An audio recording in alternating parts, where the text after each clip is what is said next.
भारत में प्रॉपर्टी को लेके जो कानून हैं वो काफी उलझे हुए हैं। लेकिन अब इनको सुलझाने के लिए एक बहुत बड़ा सुधार आ रहा है। जी हां, हम बात कर रहे हैं रजिस्ट्रेशन बिल 2025 की। एक ऐसा बिल जो जमीन के मालिकाना हक की पूरी तस्वीर ही बदल सकता है।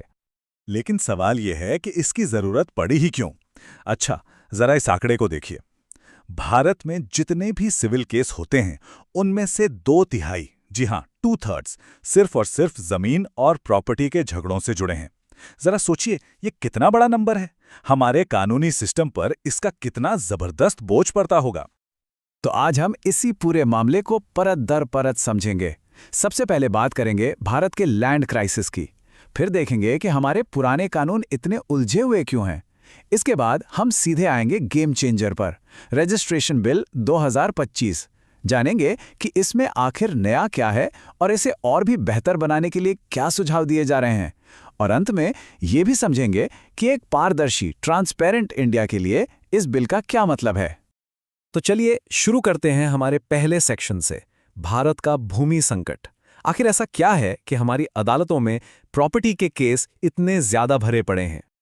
देखिए, इस पूरी समस्या की जड़ जो है ना, वो हमारे सदियों पुराने कानूनों के एक मकड़जाल में छिपी हुई है। हमारा जो पूरा लीगल सिस्टम है वो अंग्रेजों के जमाने के कानूनों पर खड़ा है, और ये कानून आज के दौर में आज की जरूरतों के हिसाब से बिल्कुल पुराने हो चुके हैं। तो अब सवाल उठता है कि ये उलझे हुए पुराने कानून हैं कौन से। चलिए हमारे अगले सेक्शन में इन्हीं पर एक नजर डालते हैं। प्रॉपर्टी से जुड़े कानूनों के इतिहास को थोड़ा समझते हैं। जरा इन कानूनों पर एक नजर डालिए।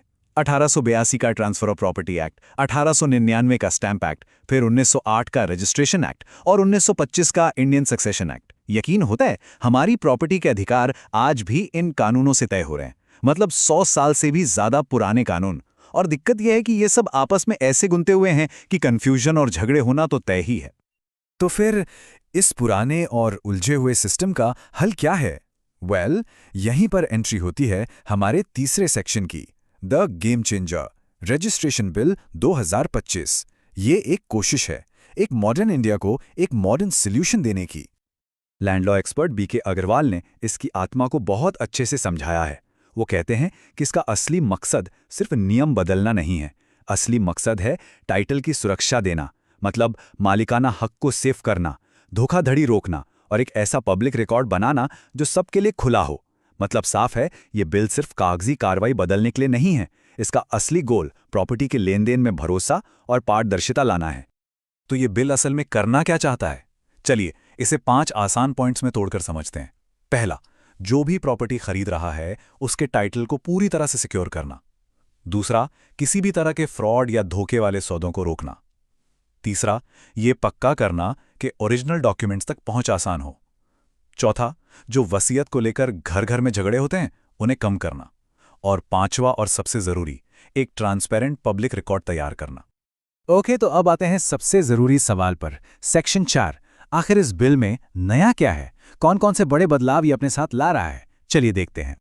ये कंपैरिजन देखिए, आपको पूरा फर्क साफ साफ समझ आ जाएगा। 1908 वाला एक्ट वो पूरी तरह से कागजों पर चलता था। वहीं 2025 का बिल डिजिटल फर्स्ट है। पहले कुछ ही डॉक्यूमेंट्स का रजिस्ट्रेशन होता था, अब हर तरह के ट्रांजैक्शन इसके दायरे में आएंगे। पहले हर काम हाथ से होता था, अब इलेक्ट्रॉनिक सिग्नेचर्स और ऑनलाइन सबमिशन होगा। और सबसे बड़ी बात, ये बिल हमें ब्लॉकचेन रजिस्ट्री की तरफ ले जाने वाला एक बहुत बड़ा कदम है, मतलब फ्यूचर प्रूफ टेक्नोलॉजी। अच्छा, इस बिल के साथ कुछ नई जिम्मेदारियां भी आ रही हैं। पहली, पूरे देश में एक जैसा डिजिटल सिस्टम लागू किया जाएगा ताकि कोई कंफ्यूजन न रहे। दूसरा, इंस्पेक्टर जनरल ऑफ रजिस्ट्रेशन यानी आईजीआर के अंडर एक सिंगल एडमिनिस्ट्रेटिव स्ट्रक्चर बनेगा। और एक बहुत ही बड़ा बदलाव है बैंकों के लिए। अब उन्हें किसी भी प्रॉपर्टी पर लोन देने के बाद उसकी टाइटल डीड को लोकल रजिस्ट्रेशन ऑफिसर के पास जमा कराना होगा। इससे क्या होगा? फ्रॉड रुकेगा। लेकिन क्या ये बिल अपने आप में परफेक्ट है? क्या इसमें सुधार की कोई गुंजाइश नहीं है? बिल्कुल है। तो चलिए हमारे 5वें सेक्शन में यही देखते हैं कि एक्सपर्ट्स इसे और मजबूत बनाने के लिए क्या सुझाव दे रहे हैं। एक बहुत बड़ा सवाल उठता है उन वसीयतों को लेकर जो रजिस्टर्ड नहीं है, मतलब अनरजिस्टर्ड विल्स। ये हमारे मौजूदा सिस्टम की एक ऐसी खामी है जिसकी वजह से न जाने कितने परिवारों में झगड़े होते हैं। ये जो आप चार्ट देख रहे हैं, ये पूरी कहानी कह देता है। आज का कानून क्या कहता है कि चाहे वसीयत रजिस्टर्ड हो या ना हो, अदालत में दोनों को लगभग बराबर ही माना जाता है। और इसका नतीजा क्या होता है? नतीजा ये होता है कि किसी के गुजर जाने के बाद अचानक से कई सारी अलग अलग वसीयतें सामने आ जाती हैं और फिर सालों साल केस चलता रहता है। तो फिर इसका हल क्या है?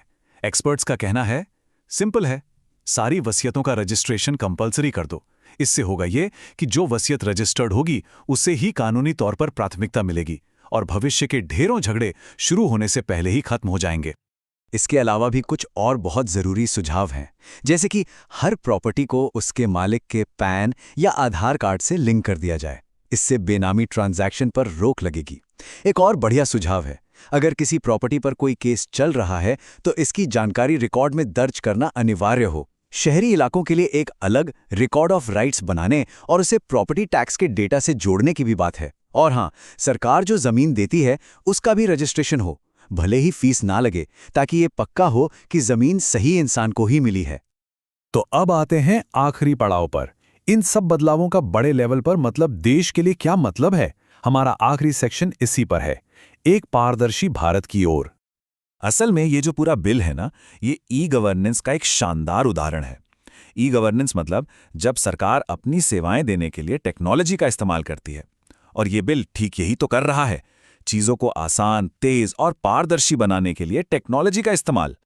तो कुल मिलाकर ये बिल भारत को उसके पुराने अंग्रेजों के जमाने के सिस्टम से निकालकर एक नए, डिजिटल और ट्रांसपेरेंट भविष्य की तरफ ले जाने वाली एक बहुत जरूरी कड़ी है। ये सिर्फ एक कानून का बदलना नहीं है, ये एक पूरी की पूरी सोच का बदलना है।